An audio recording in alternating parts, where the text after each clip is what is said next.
잠언 24장입니다.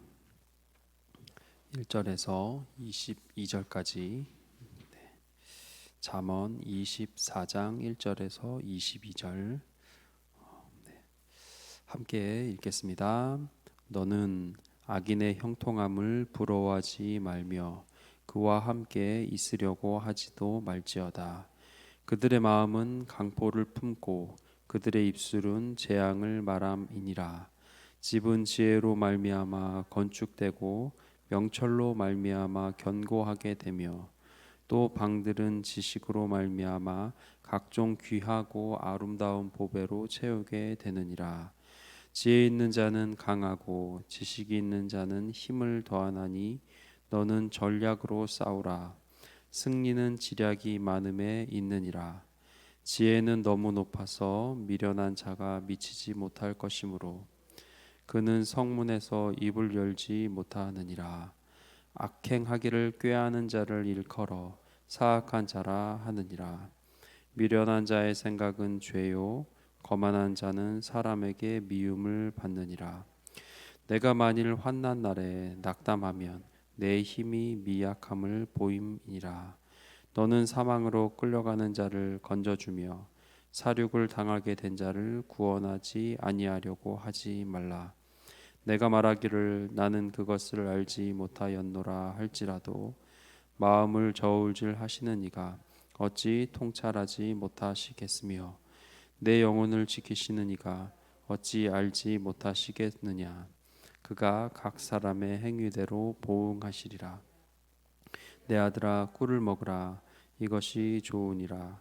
송이 꿀을 먹으라. 이것이 내 입에 다니라. 지혜가 내 영혼에게 이와 같은 줄을 알라. 이것을 얻으면 정령이 내 장래가 있겠고 내 소망이 끊어지지 아니하리라. 악한 자여 의인의 집을 엿보지 말며 그가 쉬는 처소를 헐지 말지니라. 대저 의인은 7번 넘어질지라도 다시 일어나려니와 악인은 재앙으로 말미암아 엎드러지느니라. 내 원수가 넘어질 때에 즐거워하지 말며 그가 엎드러질 때에 마음에 기뻐하지 말라. 여호와께서 이것을 보시고 기뻐하지 아니하사 그의 진노를 그에게서 옮기실까 두려우니라. 너는 행악자들로 말미암아 분을 품지 말며 악인의 형통함을 부러워하지 말라. 대저 행악자는 장래가 없겠고 악인의 등불은 꺼지리라. 내 아들아 여호와와 왕을 경외하고 반역자와 더불어 사귀지 말라. 대저 그들의 재앙은 속히 임하리니 그 둘의 멸망을 누가 알랴. 아멘. 네, 우리가 잠언을 통해 은혜를 나누고 있습니다. 오늘 잠언 24장 전반부를 함께 우리가 묵상하며 읽었습니다. 우리가 함께 읽은 것처럼 잠언 24장은 전체적으로 악인의 형통에 대해서 성경이 무엇이라고 하나님이 말씀을 얘기하고 있는 겁니다. 솔로몬의 잠언입니다. 그래서 솔로몬의 왕정 시대 경제적 발전이 있었고요. 그래서 잠언의 6번이나 보증서지 마라. 현실적인 얘기를 하고 있는 하나님의 말씀 중에 하나입니다. 그거와 함께 악인의 형통에 대해서 이야기하고 있습니다. 지혜로운 재판관이었던 솔로몬이 있었고 비교적 다른 앞의 사회들보다는 공정했던 것 같습니다.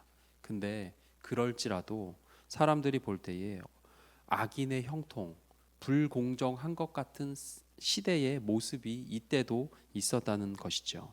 악인의 형통에 대한 의문, 그 존재, 이것은 이 시대뿐만 아니고 오늘날 우리가 사는 시대에도 여전히 있는 것 같습니다. 그래서 오늘 잠언 24장이 이야기하는 것은 신정론이라 그러죠. 신은 정말 정의로운가? 하나님은 공평하신가에 대한 성경의 질문 중에 질문과 대답 중에 하나입니다. 하나님께서 뭐라 그러시죠? 하나님, 악인의 형통함에 대해서 왜 이렇죠? 왜 사회가 이렇죠? 라고 그랬습니다. 그때 하나님이 이렇게 얘기하시죠. 1절과 2절에 보면 그 형통을 부러워하지 말라 그러십니다. 부러워하지 말라. 이것은 시편 37편과 여러 다른 신정론에 대한 하나님의 대답과 동일한 메시지입니다. 왜 악인의 형통을 부러워하지 말아야 됩니까? 8절에서 12절에 그 해답이 나와 있습니다. 바로 12절. 마음을 저울질 하시는 이가 어찌 통찰하지 못하시겠으며 내 영혼을 지키시는 이가 어찌 알지 못하시겠느냐. 각각 그가 각 사람의 행위대로 보응하시리라 했습니다. 하나님, 나쁜 사람이, 악인이 하나님 오히려 세상 가운데 잘 나가는 것 같습니다. 좋은 집 사는 것 같고요. 오히려 선을 행하는 사람이 사회적 약자이기 때문에 하나님 못 사는 것 같아요. 그럼 하나님 뭐라 그러시죠? 이렇게 얘기하세요. 나도 알아. 나도 알아. 근데 부러워하지 마라 그러십니다. 하나님은 어떤 분입니까? 모든 것을 통찰하시는, 모든 것을 알고 계신 분이라고 오늘 성경은 얘기하고 있습니다. 너가 열받아 하는 그 불공정, 그 악인의 잘 되는 것 같은 지금의 모습들, 하나님 뭐라 그러시죠? 나도 알아 그러세요. 나도 알아. 그리고 거기서 그치시는 것이 아니고 그 행위대로 내가 보응할 거야 지금 그러십니다.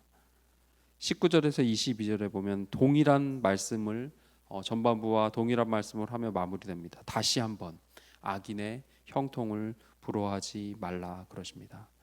인간은 어떤 존재입니까? 인간은 악한 사람의 형통에 대해서 하나님께 질문하는 존재예요. 그래서 하박국에, 시편에, 예레미야에 우리가 성경을 봐도 반복적으로 이 문제에 대해서 하나님께 문제 제기하는 것이 인간입니다. 그 이면에는 어떤 마음이 있을까요? 하나님, 내가 이성적으로 내 논리로 하나님 저를 이해시키지 않으시면 하나님 좀 곤란한데요. 이런 마음이 있는 거예요. 하나님은 공정하신 분입니다. 맞습니다. 하나님 정의로우시고요. 하나님은 속지 않으시는 분이에요. 근데 세상이 왜 이렇게 돌아가죠? 하나님 말씀해 보세요. 이게 우리의 믿음의 선배들도 동일한 의문이었다는 거죠. 그리고 그것이 만족스럽지 않은 대답이면 심지어 신앙을 버리는 사람들도 있었던 것 같습니다. 아니면 악한 사람의 형통함 비슷하게 우리 지도자들의 악함을 보고 믿음을 버리고 교회를 떠나는 사람들도 2021년에도 우리는 보고 있습니다. 이러한 질문과 이러한 인간의 답답함에 하나님은 참 좋으신 분인 게 대답을 해 주시는 분이라는 거죠. 하박국 그리고 시편도 있고 예레미야도 있지만 제가 참 좋아하는 말씀 중에 하나가 예레미야 12장입니다. 예레미야에 하나님에 대해서 질문합니다. 망하고 있는 나라고요. 눈물의 선지자죠. 악한 족속들이 잘 되는 것 같아요. 그래서 악한 사람을 하나님께서 오히려 더 벌하지 않으시고 그들이 형통한 것 같습니다. 권세자들이 잘 되는 것 같습니다. 그래서 예레미야가 12장에 이렇게 하나님께 질문합니다. 내가 주께 질문하옵나니 악한 자의 길이 형통하며 반역한 자가 다 평안함은 무슨 까닭이니까 이렇게 질문합니다. 그랬더니 하나님께서 뭐라 그러시죠? 비슷하게 말씀하세요. 오늘 잠언과. 근데 약간 더 위로를 더해 주세요. 이렇게 위로하세요. 내가 보행자와 함께 달려도 피곤하면 어찌 능히 말과 경주하겠느냐 이러십니다. 어느 교회에서 그 교회 표어로 이거를 쓰는 교회를 봤어요. 말과 경주하자 이런 교회가 있었어요. 말과 경주하자. Race against horse 했습니다. 여러분 이해되세요? 네, 저는 처음에 예레미야 보면서 이 무슨 소리지? 하나님 동문서답하시는 거 아니에요? 그런 생각했었어요. 하나님, 제가요 나쁜 애인데 제가 더 착하거든요. 제 잘못하고 있어요, 하나님. 그러면 하나님이 이렇게 얘기하세요. 시작도 안 했거든. 이러시는 거예요. 예를 들면 이런 겁니다. 제가 지금은 쉬고 있지만 제가 10여 년간 꾸준히 헬스를 다녔던 사람이에요. 네. 다들 근데 몸이 왜 그러냐는 눈빛으로 보시는데 진짜예요. 여기 옆에 헬스장에서 코로나 전에 뭐 샤워만 하고 왔죠. 제가 헬스장에서 10kg를 막 이제 드는 거죠. 예를 들면 으아 막 들면서 죽겠어요 이래요. 그러면 옆에 있던 코치님이 와서 저한테 이러는 거예요. 한 20kg를 더 바벨을 올리면서 저한테 이러는 거죠. 시작도 안 했는데요. 네. 이게 하나님의 위로의 방식이라는 거예요. 20kg 지금 이제 시작이에요. 이제 30kg 올립니다. 하나님이 이러고 있는 거죠. 하나님, 저 악한 애들 왜 잘 먹고 잘 사는 거죠? 오히려 선을 행하는 자들이 어려운 것 같고요. 순진하고 순박한 사람들이 사기당하고 있어요. 하나님, 이거 어떻게 세상이 이 모양 이 꼴입니까? 그랬더니 하나님이 예레미야한테 그러는 거예요. 그러냐? 근데 조금 있으면 그 형제들이 너를 죽이겠다고 찾아올 거야. 이 악함이 네가 볼 때 이해되지 않는 이 부분이 오히려 더 힘들어질 거야. 근데 너는 거기서 멈출 사람이 아니고 말과 경주할 사람이야. 이러시는 거예요. 너 10kg 갖고 힘들지? 근데 더 힘들어질 거다. 근데 내 아들아, 너는 이 정도 불합리해, 이 정도 이해 못함에 쓰러질 위인이 아니라고 고차원적으로 하나님께서 위로해 주신다는 거죠. 우리가 이해할 수 없는 이 시대의 많은 불합리, 악한 사람이 정말 좋은 집 사는 것 같고 좋은 차 타는 것 같고 하나님 그것 때문에 내가 의문이 있어요. 그럴 때 하나님 이렇게 얘기하세요. 너는 그 정도 의문에 그 정도 질문에 사라의 불합리에 너가 쓰러질 위인이 아니야. 넌 내 자녀야. 더 힘들어질 거야. 그래도 너가 내 딸과 내 아들로 이 모든 것들을 하나님의 뜻대로 살아낼 인물이야 라고 하나님께서 위로해 주시고 있다는 겁니다. 하나님의 관심이 어디에 있을까요? 하나님의 관심. 하나님의 관심은 저 악인들의 형통에 있는 것이 아니에요. 심지어 오늘 본문에 보면 17절에 원수의 넘어짐을 기뻐하지도 말래요. 무슨 얘기죠? 하나님 제가 잘못하고 있어요. 그랬더니 하나님 뭐라 그러시죠? 나는 거기 관심 없어. 내 관심은 너야 그러시는 거예요. 너야. 시험 볼 때 하나님 제 컨닝해요. 그러면 하나님 뭐라 그러시죠? 알아. 근데 너는 컨닝하지 마. 그러시는 거죠. 하나님의 관심은 하나님의 이 성경의 기록은 하나님의 마음은 불합리한 악행을 행하면서 잘 먹고 잘 사는 사람들에게 초점이 있는 것이 아니고요. 그럼에도 불구하고 하나님의 말씀대로 손해 보며 사는 당신의 자녀들에게 하나님의 초점과 하나님의 대명사가 초점이 있다는 거죠. 너는 내 아들아, 내가 만일 내 영혼을 지키시는 이가 또 내 아들아. 예수 믿는 우리가 하나님의 관심이라는 겁니다. 다 법을 어기고 다 부정직하게 배불려도 오히려 그거 못하는 것을 세상은 모자란 사람 취급할지라도 하나님은 그들의 부함에 대해서 관심이 없으세요. 그것을 보고 낙심하지 않고 그럴지라도 내가 하나님 앞에서의 바른 삶을 사는 것, 그것이 우리를 향한 하나님의 고차원적인 위로고 하나님의 관심이라는 거죠. 하나님의 자녀, 너는 바르게 살기를 원하시는 하나님의 마음이 녹아 있는 것이 잠언 24장이라는 겁니다. 말씀 정리하겠습니다. 악인의 형통에 대해서 하나님께서 반복적으로 말씀하십니다. 뭐라 그러시죠? 부러워하지 마라. 부러워하지 마라.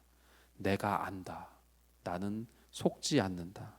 그리고 예레미야 12장을 통해서 하나님 이렇게 추가해 주시죠. 너나 잘해라. 너나 잘해라. 하나님의 관심은 하나님의 기대는 이 악인들이 아니고요. 이 아침에 기도하며 그래도 어떻게 하나님의 말씀을 붙잡고 이 출근길에라도 하나님의 마음을 헤아려서 바르게 살려고 하는 우리에게 하나님의 시선, 하나님의 마음이 있습니다. 다른 말로 하나님은 우리가 그렇게 살기를 기대하시고 소망하시는 분입니다. 마음을 저울질하시느니 모든 것을 통찰하시느니 속지 않으시는 하나님이십니다. 그 하나님 앞에서 나의 믿음의 경주를 하루하루 주님과 걸어가는 믿음 있는 우리 성도님들 되시길 주님의 이름으로 축원합니다. 함께 기도하겠습니다. 기도하실 때 주님, 악한 자들이 잘 되는 것 같은 시대를 우리가 살아가고 있습니다. 그럼에도 그 악인의 현재의 부유함을 부러워하는 마음이 없게 하시고 그것들과 상관없이 하나님 앞에서 바른 나의 믿음의 경주, 하나님 앞에서의 나의 거룩한 삶을 살아가는 우리 모두 되게 하여 주시옵소서. 함께 기도하겠습니다. 하나님